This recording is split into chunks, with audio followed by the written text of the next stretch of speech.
আসসালামু আলাইকুম রহমতুল্লাহি ওয়া বারাকাতুহু। আউযু বিল্লাহি মিনাশ শাইতানির রাজিম। বিসমিল্লাহির রহমানির রহিম। শুরু করলাম মহান আল্লাহ রাব্বুল আলামিন করুণাময় আল্লাহ রাব্বুল আলামিনের অশেষ রহমতে। আজকে আলোচনা করব বিশ্বের যে পরিস্থিতি, এই পরিস্থিতি অনুসারে বর্তমান প্রেক্ষাপটে হিসাবে আলোচনা করব কিছু আজকে ইরান, ফিলিস্তিন, ইসরায়েল, আমেরিকা বিষয়। আজকে দেখেন যে মধ্যপ্রাচ্যে যেই অস্থিরতা বিরাজ করছে, যেই অস্থিরতা আসলেও খুবই ভয়ঙ্করজনক হয়ে যাচ্ছে দিনের দিন। যে আমেরিকা, ইরানের উপর আমেরিকা যেই হামলা করেছে, সেই হামলার আমরা তীব্র নিন্দা ও প্রতিবাদ জানাই। কারণ আমি একজন মুসলিম হিসাবে, এবং আমার দেশ মুসলিম রাষ্ট্র দেশ, সেই মুসলিম রাষ্ট্র দেশ হিসাবে ইরানের উপর যেই আমেরিকা যেই পর্বতা হামলা চালিয়েছে, সেই হামলার তীব্র নিন্দা ও প্রতিবাদ জানাই। কারণ আমরা আমাদের দেশ মুসলিম রাষ্ট্র দেশ, এবং আমাদের দেশের এই বাংলাদেশের স্বাধীনতার স্থীপিত মুসলিম নেতা, বাংলাদেশের জাতির পিতা জাতির জনক বঙ্গবন্ধু শেখ মুজিবুর রহমান, উনিও বিশ্বের মুসলিম রাষ্ট্রকে সমর্থন দিয়ে গেছেন, বিশ্ব মুসলিমদের সাথে ছিলেন, এবং তার সুযোগ্য কন্যা দেশরত্ন জননেত্রী শেখ হাসিনাও বিশ্ব মুসলিম রাষ্ট্রের সাথে সমঝোতায় ছিলেন এবং ইসরায়েল এর বিপক্ষে ছিলেন, ফিলিস্তিন, ইরান, ইরাক, সৌদি এবং বিশ্ব মুসলিম রাষ্ট্রগুলির পক্ষেও ছিলেন, কথাও বলেছেন। তাই আজ আমরাও এই মুসলিম রাষ্ট্রের নাগরিক হিসাবে আমরাও এই ইরানের পক্ষে, ফিলিস্তিনির পক্ষে, বিশ্ব মুসলিম রাষ্ট্রের পক্ষে থেকে আমরাও এই ইরানের উপরে যেই হামলা করেছে আমেরিকা, এই হামলার তীব্র নিন্দা ও প্রতিবাদ জানাই। এবং বিশ্ব মুসলিম সংস্থা ও আন্তর্জাতিক মুসলিম সংস্থা আন্তর্জাতিক আইন সংস্থার কাছেও আমরা দাবি জানাই এর সঠিক তদন্ত এবং সঠিক বিচার হোক। কারণ দেখেন, আজকে বিশ্বের মধ্যে আমেরিকা সমস্ত ডোনাল্ড ট্রাম্প যে কাজটি করেছেন, উনি বিশ্বের এক পরাশক্তি, যুদ্ধাপরাধী, এক ইহুদি নেতার কাছে মাথা নত করেছেন। এটা স্পষ্ট বোঝা যায়। কারণ বিশ্বের সমস্ত দেশ যখন আপনার এই ইসরায়েলের ফিলিস্তিনের উপর যে ইসরায়েল হামলা করেছিল, এই হামলার তীব্র নিন্দা জানিয়ে আসতেছিল এবং প্রতিবাদও জানাচ্ছে, এবং মুসলিম বিশ্বের 21টি রাষ্ট্র এই নিন্দা প্রতিবাদ জানিয়েছে, ফিলিস্তিন, ইরানের পক্ষে কথা বলেছে। অথচ সেই 21টি রাষ্ট্রের দিকে আমেরিকার প্রেসিডেন্ট সেদিকে লক্ষ্য না করে, সেদিকে নজরদারি না দিয়ে, উনি এক পরাজিত ইহুদি যুদ্ধাপরাধী নেতার কাছে মাথা নত করেছেন। এটাই স্পষ্ট হয়ে গেছে। কারণ এক ইসরায়েলের জন্য উনি মধ্যপ্রাচ্যে বিশ্বের মুসলিম রাষ্ট্রগুলোর মধ্যে বা সারা বিশ্বে যুদ্ধ ছড়িয়ে দেওয়ার আশঙ্কা তৈরি করেছেন।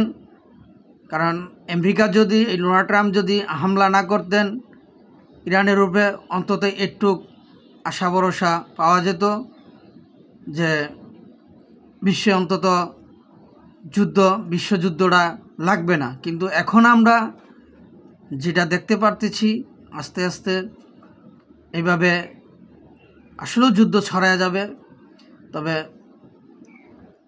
এই যুদ্ধটা আজ আমেরিকাই লাগিয়ে দিচ্ছে সারা বিশ্বে। এই দায়ভার আমেরিকাকে নিতে হবে। সারা বিশ্বে যে যুদ্ধ ছড়ানোর যে প্রক্রিয়া চলছে, এই প্রক্রিয়ার জন্য একমাত্র আমেরিকাকেই দায়ভার বহন করতে হবে, ডোনাল্ড ট্রাম্পকেই বহন করতে হবে। কারণ ওনার দেশের আমেরিকার রাজনৈতিক অন্যান্য দলগুলোর সাথেও উনি সমঝোতা করেন নাই, তারাও তার বিপক্ষে, এবং আমেরিকার জনগণও তার বিপক্ষে অবস্থান নিয়েছেন ইতিমধ্যে। তা সেই জন্যই এই মধ্যপ্রাচ্যে যুদ্ধের ফিলিস্তিন ইরানের ক্ষয়ক্ষতির দায়ভার, এই যুদ্ধের দায়ভার একমাত্র ডোনাল্ড ট্রাম্পকেই নিতে হবে। আর আমি আশা করছি এবং আহ্বান করছি, অবশ্যই আন্তর্জাতিক আদালত, মানবাধিকার সংস্থা তারা পর্যবেক্ষণ করবেন, তারা এই ডোনাল্ড ট্রাম্পের আমেরিকার হামলার বিপক্ষে পদক্ষেপ নেবেন, আইনি ব্যবস্থা নেবেন, এবং আমেরিকা যাতে আর দ্বিতীয়বার ইরানের রূপে হামলা না করতে পারে বা কোনো মুসলিম রাষ্ট্রের রূপে হামলা না করতে পারে, সেদিকেও অবশ্যই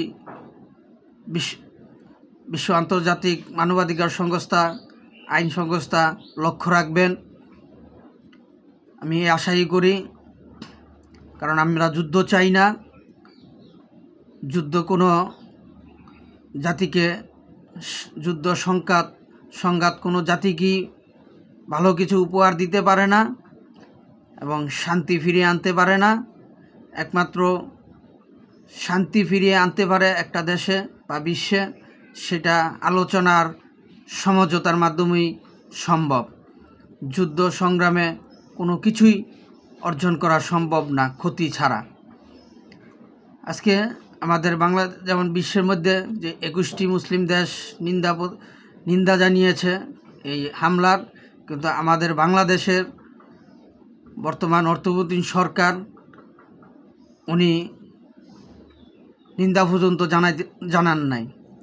কেন? আজকে মুসলিম রাষ্ট্র, আজকে আমরা বিগত জুলাই আগস্টে আন্দোলনে সময় আমরা দেখেছি আলেমরা বা এর আগে আলেমরা, আমাদের দেশের ইসলামিক সংগঠনগুলো, বিভিন্ন দলগুলো কথা বলেছেন। আর আজকে তারা জুলাই আগস্টে আন্দোলন করে সরকার পতন ঘটিয়ে এই দেশ থেকে একটি নির্বাচিত সরকারকে পতন করিয়ে তারা নির্জীব হয়ে গেছেন। আজকে তারা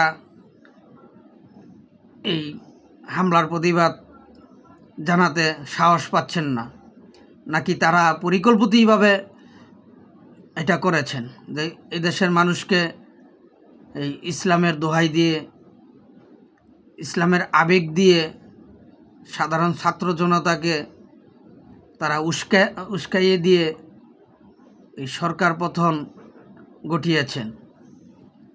এই ইহুদি মুনাফিকি চালচলন, আচরণ, আইন ব্যবস্থা বাস্তবায়িত করার জন্য। কারণ যদি এটাই না হতো, তাহলে আজকে দেখেন যে এই জুলাই আগস্টের আন্দোলনের পূর্ব থেকে পর পর্যন্ত আমরা শুনে আসছি, দেখে আসছি, শুধু ভারত বিদ্বেষী বলছে যে ভারতের 7 স্টার এরা টাইনা নিয়ে আসতেছে, 7 স্টার টান্দা লই আইলো, এই 7 স্টার তারা দখল কইরা লাইল, ভারত দখল কইরা লাইব, ভারত ধ্বংস কইরা লাইব, ভারতের লগে যুদ্ধ কইরা লাইব। তা তারা ইজি পাবলিকটা একটা ধোঁকা এবং দেওয়া শুরু করছে। ধোঁকা দিয়ে তারা কি করলো, তারা টাকার ভিতরে মন্দিরের ছবি ঢুকাই দিল। তা তারা কি ভারতের পক্ষ নিল, না আমাদের এই দেশে তারা আলেম নামে জালেম হইয়া ইসলামের দোহাই দিয়া তারা এই দেশে আমাদের দেশে তারা একটা হিন্দু মুসলিমের মধ্যে একটা দাঙ্গা লাগাইয়া দেওয়ার পায়তারা চেষ্টা চালালো, পায়তারা কোনটা করলো? আমি তো দেখতেছি তারা হিন্দু মুসলিম খ্রিস্টান বৌদ্ধ এরকম জাতিগতভাবে একটি সংঘাত তৈরি করে দিল আমাদের দেশে, তাদের ক্ষমতা দীর্ঘস্থায়ী করার জন্য, যে নির্বাচনের নামে সময় কাটানো হবে আর এইভাবে তারা গ্যাঞ্জাম একটার পর একটা লাগায় রাখবে আর লুইটা বুইটা খাবে। নির্বাচন ছাড়াই তারা দীর্ঘস্থায়ীভাবে ক্ষমতা থাকবে। তাদের আসলেও এইটাই হইল তাদের মূল উদ্দেশ্য। এটা যদি না হতো তাহলে তারা এই কাজটা করতে সাহস পাইতো না, তারা এই কাজটা করতো না। তারা পাকিস্তানের পক্ষ নিচ্ছে, পাকিস্তান থেকে অস্ত্র আনছে, পাকিস্তান থেকে এটা হেটা আনতেছে, পাকিস্তানের সেনাবাহিনী আসে এদেশে, আর বাংলাদেশে কে ভারতের বিপক্ষে উস্কাইয়া দিচ্ছে, ভারত বিদ্বেষী বানাচ্ছে। আবার ভারতের বিপক্ষে মানুষকে বোঝানো হচ্ছে। আবার তারা মন্দিরের ছবি দিয়ে, টাকার ভিতরে তারা মসজিদের ছবি উচ্ছেদ করে মন্দিরের ছবি তারা দিয়ে টাকা ছাপাচ্ছে। এখন কারে বিশ্বাস করবেন, কোনটা বিশ্বাস করবেন? তারা কি ভারত বিদ্বেষী, না এদেশের আওয়ামী লীগপন্থীরা ভারত বিদ্বেষী, না এই এদেশে হিন্দু মুসলিমকে দুই ভাগ করে বা অন্যান্য ধর্মগ্রস্তকে ভাগ করে একটা দ্বন্দ্ব লাগাই দেওয়ার তারা পায়তারা করতেছে। আমি দেশবাসীর কাছে আবারও আহ্বান করছি, আপনারা এই কথাগুলো চিন্তাধারা করেন একবার। আপনারা এখনও সময় আছে, একতাবদ্ধ হন এই দেশবিরোধী চক্রান্তকারীদের বিরুদ্ধে।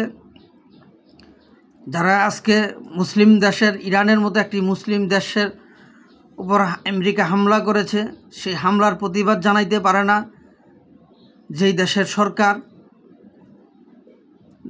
যেই দেশের ইসলামিক নামধারী সংগঠনগুলো, তাদের কাছ থেকে সরে আসেন, তাদেরকে প্রতিহত করেন, দেশটাকে বাঁচান।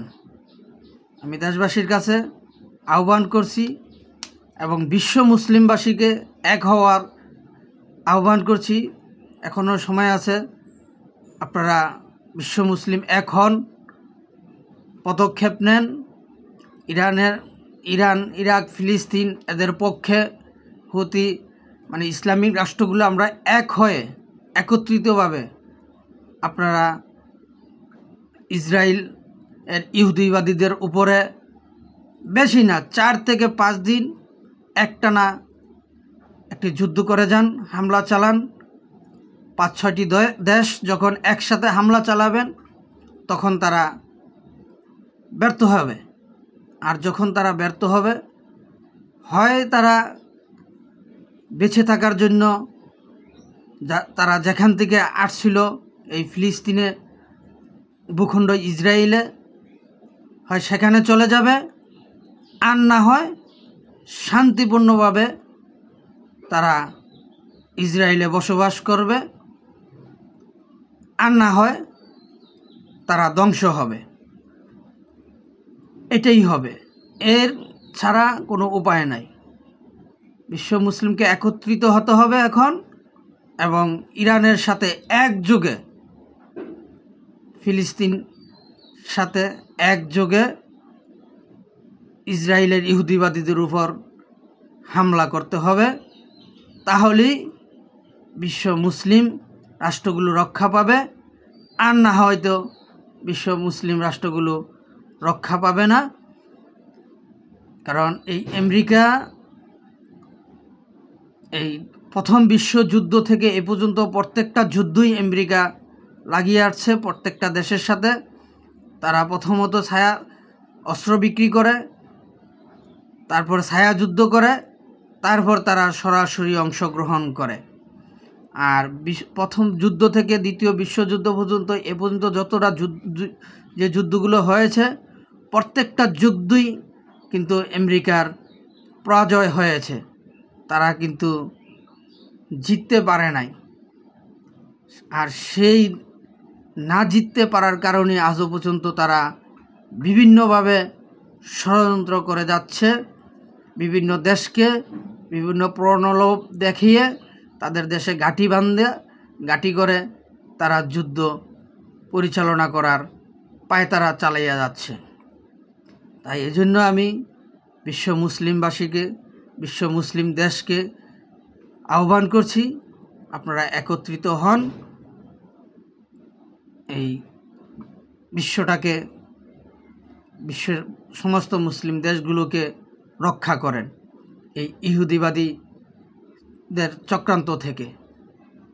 আমরা আল্লাহর বান্দা হিসাবে, নবীর উম্মত হিসাবে ইসলামের জন্য আমরা শহীদ হইতে প্রস্তুত আছি, আমরা ইসলামের জন্য শহীদ হব।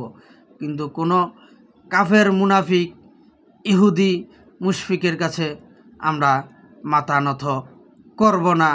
ইনশাআল্লাহ আমাদের মুসলিমদের জয় অনিবার্য, নিশ্চিত আমাদের মুসলিমদের জয় হবে ইনশাআল্লাহ। এটাই বাস্তব। আল্লাহ যে কোনো মুহূর্তে আমাদের জয় নিশ্চিত করে দিতে পারে। এটাই আল্লাহ বলছে যে ইমানের শক্তি বড় শক্তি।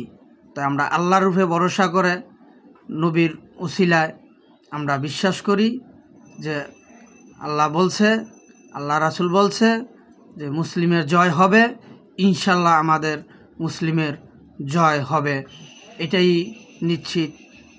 আমি আবারও আহ্বান করছি, বিশ্ব মুসলিম এখন, বিশ্ব মুসলিম এখন। আজকে এই পর্যন্তই, এখানেই শেষ করলাম। আমার কথায় যদি কোনো ভুল ত্রুটি হয়ে থাকে দয়া করে আমাকে ক্ষমার দৃষ্টিতে দেখবেন। আমার ভুলগুলো সংশোধন করার আমাকে সুযোগ দিবেন, এই বলে শেষ করলাম। জয় বাংলা, জয় বঙ্গবন্ধু, জয় হোক সর্বস্তরের সচেতন জনগণের। সারা বিশ্বে আবারও ইসলামিক আইন প্রতিষ্ঠিত হবে ইনশাআল্লাহ।